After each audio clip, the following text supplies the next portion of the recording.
चारों तरफ सन्नाटे का माहौल था। हवा शांत हो चुकी थी। खामोशी इतनी थी कि मास्टर के कदमों की आहट भी साफ सुनाई दे रही थी।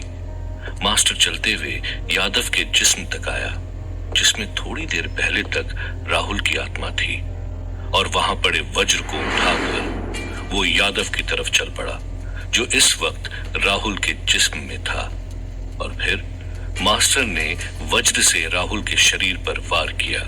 वो शरीर भी तड़प तड़प कर शांत हो गया। दो लाशों के बीच खड़ा था मास्टर, जिसने अपने दाएं हाथ से वज्र को उठाकर हवा में कुछ मंत्र का उच्चारण करना शुरू किया। वो मंत्र इस गुंबज में गूंज रहे थे, और तभी अचानक खांसते हुए राहुल ने अपनी आंखें खोली और मास्टर को कुछ ही दूर खड़ा पाया। राहुल चीखते हुए मास्टर की तरफ बढ़ा और चिल्लाते हुए कहा, तूने मुझे धोखा दिया है, तूने मुझे मारने की कोशिश की। मास्टर ने राहुल की तरफ घूर के देखा और फिर उसका हाथ कस के पकड़कर पास ही में पड़े पानी के कुंड की तरफ ले गया। राहुल समझ नहीं पा रहा था कि आखिर मास्टर करना क्या चाहता था। तभी राहुल की नजर पानी पर पड़े अपने प्रतिबिंब पर गई। राहुल हैरान था। अपने हाथों से अपने चेहरे को छू कर भी उसे यकीन नहीं हो रहा था कि आखिरकार राहुल को अपना जिस्म वापस मिल गया है। अपने जिस्म को वापस पाने के लिए राहुल ने क्या क्या नहीं किया था। हर मुसीबत, हर चुनौतियों से लड़ता चला गया, पर अब राहुल टूट चुका था। घुटनों के बल जमीन पर गिरते हुए राहुल की आंखों से आंसू बह जा रहे थे। और फिर उसकी नजर यादव के जिस्म पर पड़ी। मास्टर ने कहा, यादव की आत्मा उसके जिस्म में जा चुकी है, पर वो मरा नहीं है। राहुल नम आंखों के साथ मास्टर की तरफ आकर बोला, मुझे माफ कर देना, मैंने तुम पर शक किया, मुझे लगा। मास्टर ने हाथ उठाते हुए कहा, इन सब की जरूरत नहीं, मैंने वही किया जो नरकदूत को हराने के लिए जरूरी था। ये मत भूलो, अभी हमने जंग जीती नहीं है, अभी तो जंग की बस शुरुआत है। चलो आगे बहुत कुछ करना है। पर राहुल अपनी जगह से हिला नहीं। मास्टर ने हैरानी से पूछा, क्या हुआ? राहुल ने मास्टर की तरफ देखते हुए कहा, जब तक मैं अपनी माँ और आयशा से मिल नहीं लेता, मैं कहीं नहीं जाऊंगा। आयशा का नाम सुनते ही मास्टर असमंजस में पड़ गया। आखिर आयशा ने उसी के सामने कूदकर अपनी जान दी थी। मास्टर ने कभी सोचा नहीं था कि आयशा ऐसा कदम उठा सकती थी, पर अभी नरकदूत के विनाश के लिए मास्टर को आयशा की मौत का सच राहुल से किसी भी हाल में छुपाना था। मास्टर को ख्यालों में खोया देख राहुल पूछता है, क्या हुआ, कहां खो गए? मास्टर हड़बड़ाते हुए कहता है, खोया नहीं, बस अपने प्लान के बारे में सोच रहा था। राहुल, हमारे पास इतना वक्त नहीं है कि तुम अभी मेल मिलाप कर सको। तुम इस वक्त माँ या आयशा में से किसी एक से मिल सकते हो। सोच समझ कर जवाब देना, किससे मिलना चाहते हो? मास्टर की धड़कनें तेज हो रही थी कि बिना सोचे समझे राहुल ने कहा, माँ से मिलना है मुझे। मास्टर ने चैन की सांस लेते हुए कहा, तो ठीक है, चलो। नरकदूत अपनी गुफा में बैठा उस खौलती हुई कढ़ाई में कमिश्नर को एक औरत को बेरहमी से मारते हुए देख रहा था। उस औरत के सर पर भी लाल निशान था, जिसे मारते ही कमिश्नर वहां से निकल गया। नरकदूत ने सोचा, मेरा कमिश्नर पर दावा सही निकला। इसे किसी रिश्ते की परवाह नहीं। 4 लाल निशान वाले लोगों को तो ये मार ही चुका है। अब बचे हैं वो 3 लोग, जिनके मरने के बाद कोई मुझ तक कभी भी पहुंच नहीं पाएगा। और ये कहते ही नरकदूत उस खौलती हुई कढ़ाई के ऊपर हाथ घुमाता है, पर उसे कोई दृश्य दिखाई नहीं देता। नरकदूत गुस्से में कहता है, आखिर ये यादव और राहुल है कहां? लाल निशान वालों की मौत के बाद कमिश्नर को इन्हें ढूंढने भेजना ही पड़ेगा। एक तरफ नरकदूत की नजरें राहुल को ढूंढ रही थी, वहीं दूसरी तरफ राहुल मास्टर के साथ अपने घर के बाहर खड़ा था।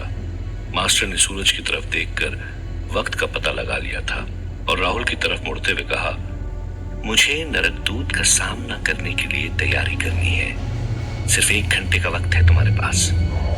राहुल ने हामी भरी और 5वें माले के अपने फ्लैट की तरफ जाते हुए जब मास्टर की तरफ पलट कर देखा, तब तक मास्टर गायब हो चुका था। एक गहरी सांस लेकर राहुल ने अपने घर की बेल बजाई। धीरे से दरवाजा खुला। राहुल की मां सामने खड़े उसे घूर रही थी कि राहुल बोल पड़ा, मां, मैं राहुल हूं। वो उस वक्त शमशान में मेरे जिस्म में कोई और। राहुल और कुछ बोल पाता इससे पहले राहुल की मां उसे गले लगाकर रो पड़ी। रोते हुए राहुल की मां ने कहा, मां हूं, जानती हूं तू मेरा ही राहुल है। तू सही सलामत है, बस और कुछ नहीं चाहिए मुझे।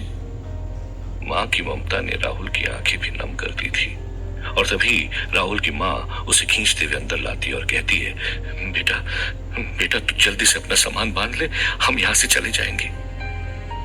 राहुल ने घर में झांकते हुए पूछा, पापा कहीं नहीं दिखाई दे रहे? मां ने कहा, वो जा चुके हैं और अगर हम भी ज्यादा देर यहां रुके तो मैं तुझसे दोबारा दूर नहीं होना चाहती बेटा। राहुल के चेहरे पर शंका देख मां ने फिर से कहा, आखिर तुझे चाहिए क्या? तेरी मां तेरे साथ है, तू चाहे तो आयशा को भी साथ ले चल सकता है। ऐसी जगह जहां हमें कोई परेशान नहीं करेगा, चैन की सांस ले सकते हैं हम इन सबसे दूर। सोच क्या रहा है बेटा, कुछ बोल। राहुल सोच में पड़ गया था। वो जानता था मां सच कह रही है। उसके पास उसका शरीर था जिसे पाने के लिए उसने क्या क्या नहीं किया था। राहुल के पास वो सब कुछ था जो वो चाहता था।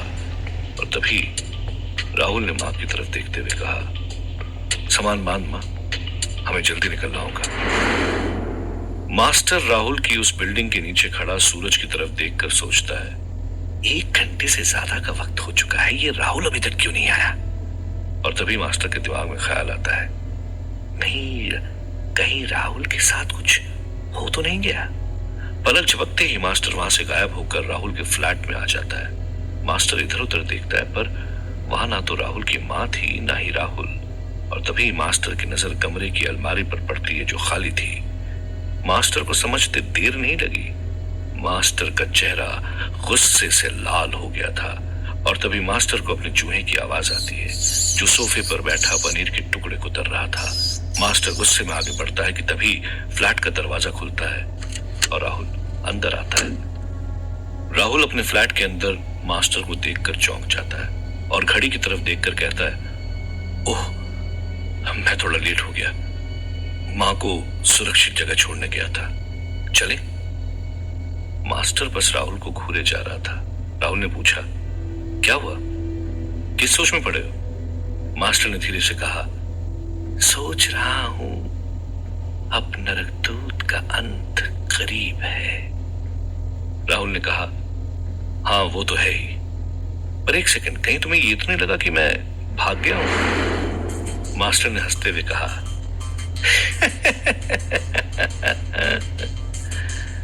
तुम मैदान छोड़ के भागने वाले होते तो कब के भाग चुके होते। मंजिल के करीब वही पहुंचता है जो विपरीत परिस्थितियों में चट्टान की तरह टिका रहता है। अब चलें, पहले ही तुम्हारी वजह से काफी देर हो चुकी है। मानवता की भलाई के लिए राहुल चल पड़ा था, एक ऐसी जंग लड़ने जिसमें अभी भी उसका पलड़ा बहुत कमजोर था, पर इरादे चट्टान की तरह मजबूत थे। पुणे की येड़वाड़ा जेल में एक खुफिया कमरे में बैठा सीबीआई चीफ नायडू अपनी टीम के साथ एक हाई लेवल मीटिंग कर रहा था। नायडू ने अपनी टीम की तरफ देखते हुए कहा, कमिश्नर ने अजंता से करीब 1 हफ्ते पहले महेंद्र नाथ और उसके परिवार के मुर्दा जिस्म निकाल कर कहीं और रख दिए हैं। मुझे कमिश्नर की इस पूरे हफ्ते की एक जानकारी चाहिए। वो कहां जाता था, किससे मिलता था और कहां सोता था, हर चीज। तभी एक अफसर ने उत्सुकता से पूछा, पर नायडू सर, हम ये 20 साल पुरानी बॉडीज का करेंगे क्या? और उस केस का राहुल और कमिश्नर से क्या लेना देना? नायडू ने गहरी आवाज में कहा, राहुल की दुश्मनी कमिश्नर से थी और कमिश्नर उन बॉडीज के साथ कुछ तो करना चाहता था। वो मुर्दा जिस्म एक बार हमारे हाथ लग जाए तो पोस्टमार्टम के जरिए हम सच के करीब पहुंच सकते हैं। नायडू ने अंधेरे में जो तीर चलाया था वो बिल्कुल सही निशाने पर लगा था। नायडू एक सदियों पुराने एक ऐसे राज की तरफ बढ़ रहा था जिससे अब तक राहुल भी अनजान था। पर राहुल के सामने अब बस एक ही मकसद था, किसी भी तरह नरकदूत की उस गुफा में पहुंचना और उस किताब को हासिल करना। पर राहुल ने चलते हुए अपनी आंखें बंद की और नरकदूत का नाम लेने लगा। नरकदूत मैं यहां हूं। और तभी राहुल ने जोर जोर से हंसने की आवाज सुनी। अपनी आंखें खोल राहुल ने बाईं ओर देखा तो मास्टर जोर जोर से हंस रहा था।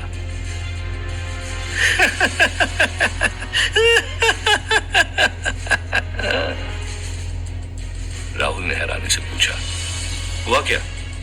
इतनी हंसी क्यों आ रही है तुम्हें? मास्टर ने हंसते हुए कहा, तुम्हारी बचकानी हरकतों पे हंसी आ रही है। अरे नरकदूत कोई टैक्सी थोड़ी है जो तुमने सीटी बजाई और वो आ गया। भूलो मत, कोई नरकदूत को बुला नहीं सकता, पर नरकदूत जिसे चाहे उसे अपने सामने खड़ा कर सकता है। राहुल ने झल्लाते हुए कहा, ऐसे तो हम कभी नरकदूत तक पहुंच नहीं पाएंगे। मास्टर ने आगे की तरफ उंगली दिखाते हुए कहा, वो हमें ले जाएगा। राहुल ने जब उस उंगली की दिशा में देखा तो वो भी चौंक गया था। एक 45 साल का इंसान सूट बूट पहने बदहवास सा जंगल की तरफ भागता चला जा रहा था। राहुल ने चौंकते हुए कहा, कमिश्नर? मास्टर ने कहा, हाँ, इस नरकदूत के नए दूत ने शहर में काफी उत्पात मचा रखा है। राहुल ने हड़बड़ी में कहा, हमें उस इंसान को बचाना चाहिए वरना कमिश्नर उसे मार देगा। मास्टर ने सिर हिलाते हुए कहा, बड़ी शक्तियों को हराना है तो निर्दोष लोगों को अपना बलिदान देना ही होगा। राहुल ने हैरानी से पूछा, पर ये हमें क्यों नरकदूत तक ले जाएगा? मास्टर ने हंसते हुए कहा, क्योंकि हम उसके साथ ऐसा खेल खेलने वाले हैं जो इस कमिश्नर का तेज दिमाग भी नहीं पकड़ पाएगा। ये कहते हुए मास्टर ने राहुल के कानों में कुछ कहना शुरू किया। कमिश्नर से भाग रहा वो आदमी थक कर एक पेड़ के नीचे रुक गया। पलट कर देखा तो कमिश्नर वहां नहीं था। वो आदमी चैन की सांस ले ही रहा था कि तभी अचानक पेड़ से कूदकर कमिश्नर उसके सामने आके खड़ा हो गया। कमिश्नर की आंखों में अपनी मौत देख वो आदमी डर के रहम की भीख मांगने लगा था और तभी कमिश्नर ने उसे गर्दन से जकड़ के उसका गला घोटने लगा। कमिश्नर ने हंसते हुए कहा, बहुत भगाया तूने मुझे, पर अपनी मौत से कोई भाग नहीं सकता। देखते ही देखते उस आदमी ने अपना दम तोड़ दिया। कमिश्नर ने जैसे ही उसके मुर्दा जिस्म को जमीन पर फेंका, पलक झपकते ही वो इंसान फिर से खड़ा हो गया। कमिश्नर हैरान था। उसने अपनी जेब से बंदूक निकालकर उस आदमी के भेजे पर गोली चलाई। वो गिरा और फिर खड़ा हो गया। कमिश्नर समझ चुका था कि कुछ तो गड़बड़ है। कमिश्नर ने हंसते हुए कहा, इस तरह का छलावा तो सिर्फ एक ही शख्स कर सकता है, मास्टर। कमिश्नर ने पलट कर देखा तो मास्टर ठीक उसके सामने खड़ा था। मास्टर ने कमिश्नर की तरफ घूरते हुए कहा, नरकदूत के किसी भी दूत को मैं जीतने नहीं दूंगा। कमिश्नर ने भी गुस्से से मास्टर की तरफ देखा और चिल्लाया, मैं उन बाकी दूतों की तरह नहीं हूं मास्टर, मैं तुझे छोड़ूंगा नहीं। कमिश्नर ने जैसे ही मास्टर की तरफ बढ़ने की कोशिश की, उसने देखा कि जमीन ने उसके पांव को जकड़ लिया था और अचानक से सैकड़ों चूहे उस जमीन के पास आकर उसे खोदने लगे थे। देखते ही देखते कमिश्नर का जिस्म उस गड्ढे में घुसता चला जा रहा था। कमिश्नर अपनी पूरी ताकत से जोर लगा रहा था, पर उसकी सारी कोशिशें नाकाम हो रही थी। मास्टर ने हंसते हुए कहा, आज तू इसी मिट्टी में दफन होगा कमिश्नर। पर अब तक कमिश्नर का आधा जिस्म गड्ढे में जा चुका था और तभी अचानक से एक जोर की हवा ने उन सभी चूहों को तितर बितर कर दिया।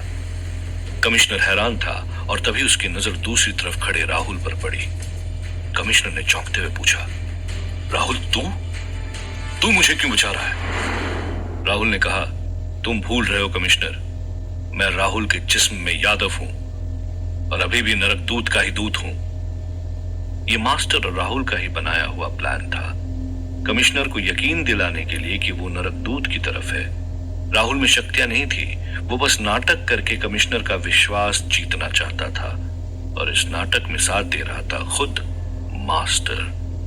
मास्टर ने चीखते हुए राहुल से कहा, तो तू भी आ गया मरने, तो मर। ये कहते हुए मास्टर राहुल की तरफ तेजी से बढ़ा। राहुल मास्टर के प्रहार से झुकते हुए बचा और फिर पलटकर जोर से मास्टर पर वार किया। मास्टर कमिश्नर को यकीन दिलाने के लिए खुद मीलों दूर जा गिरा। मौका देख राहुल कमिश्नर को उस गड्ढे से निकालते हुए बोला, हम जो भी कर लें इस वक्त मास्टर का सामना नहीं कर सकते। कमिश्नर ने हैरानी से पूछा, तो फिर हम करेंगे क्या? राहुल ने कमिश्नर की तरफ देखते हुए कहा, हमें नरकदूत के पास वापस जाना होगा। कमिश्नर ने सर हिलाते हुए कहा, नहीं, हम इस तरह नहीं भाग सकते। राहुल ने चिल्लाते हुए कहा, जिंदा रहे तो मास्टर को भी कभी मार सकते हैं, इस वक्त हमारा यहां से निकलना जरूरी है। कमिश्नर कुछ सोच नहीं पा रहा था, पर वो जानता था राहुल की बात में दम है। अब तक राहुल कमिश्नर को गड्ढे से निकाल चुका था।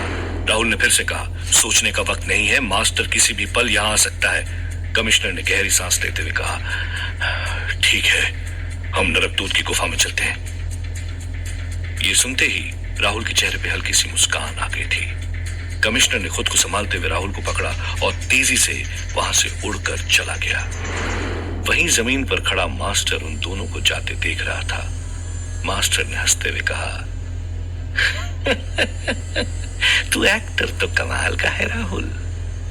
अब बस हम खेल के आखिरी पड़ाव में आ गए हैं। बस नरकदूत भी तेरे इस नाटक में फंस गया तो वो किताब हासिल करना आसान हो जाएगा और किताब मिलते ही नरकदूत का अंत तय है।